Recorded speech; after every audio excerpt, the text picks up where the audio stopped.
Hi friends, வணக்கம் and welcome to எங்கள் வீட்டு சமையல். நம்ம இன்றைக்கி சுவையான ஹெல்த்தியான ஒரு ஊறுகாய் ரெசிபி தான் பார்க்க போகிறோம். வாங்க வீடியோக்குள்ளே போகலாம். இந்த வீடியோவில் ஒரு ஹெல்த்தியான ஊறுகாய் ரெசிபி தான் செஞ்சு காட்ட போகிறோம். அதாவது மாங்காய் இஞ்சி வச்சு தான் இந்த ஊறுகாய் ரெசிபி செய்ய போகிறோம்.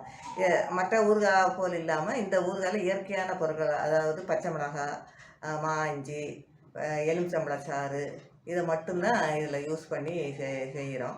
இதுக்கு அடுப்போ எண்ணெயோ ஒன்றுமே தேவையில்லை. ஈஸியாக நம்ம இதை செஞ்சிடலாம். ரொம்ப ஹெல்த்தியானது கூட. இதில் இது ரொம்ப ஹார்ட்டுக்கு கூட ரொம்ப நல்லது. வாங்க இப்போ எப்படி இந்த மாங்காய் இஞ்சி ஊறுகாய் செய்வோம்.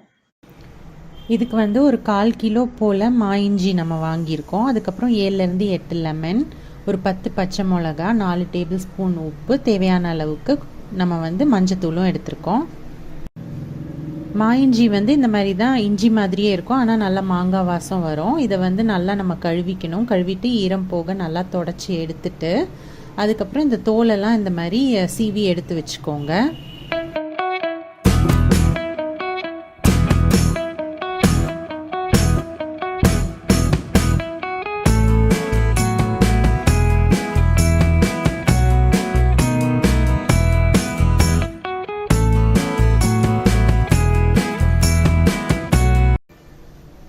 தோலெல்லாம் சீவின பிறகு இந்த மா இஞ்சியை பொடி பொடியாக நறுக்கி வச்சுக்கோங்க.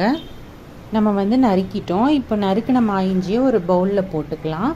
போட்டுட்டு இப்போ கூடவே அதில் கொஞ்சோண்டு மஞ்சத்தூள் சேர்த்துக்கலாம். அதுக்கப்புறமா நம்ம உப்பும் சேர்த்துக்கலாம்.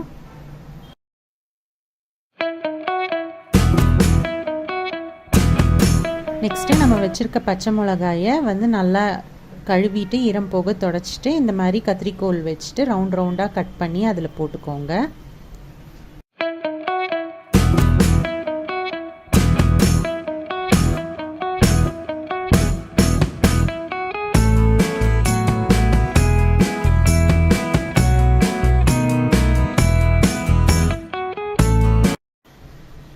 அடுத்து நம்ம வச்சுருக்க லெமனை கட் பண்ணி அந்த ஜூஸை புழிஞ்சு இதில் விட்டுக்கலாம். இந்த எல்லா பொருளுமே இந்த லெமன் ஜூஸில் தான் நல்லா ஊறும்.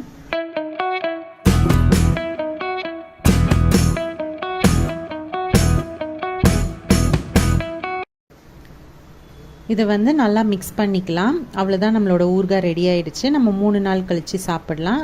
இது 3 நாளில் நல்லா ஊறிடும். நம்ம தயிர் சாதத்துக்கெலாம் தொட்டு சாப்பிட்டோன்னா செம்ம சூப்பராக இருக்கும். ஸோ இந்த சுவையான ப்ளஸ் ஹெல்த்தியான ஊறுகாய் ரெசிபியை நீங்களும் ட்ரை பண்ணிங்கன்னா உங்களோட ஃபீட்பேக்கை எங்களோட ஷேர் பண்ணுங்கள். இந்த வீடியோ உங்களுக்கு பிடிச்சிருந்ததுன்னா லைக் பண்ணுங்கள், ஷேர் பண்ணுங்கள், சப்ஸ்கிரைப் பண்ணுங்கள். மறக்காமல் பெல் பட்டனையும் டேப் பண்ணுங்கள். அப்போ தான் எங்களோட ரெகுலர் அப்டேட்ஸ் உங்களுக்கு சேரும். தேங்க்யூ.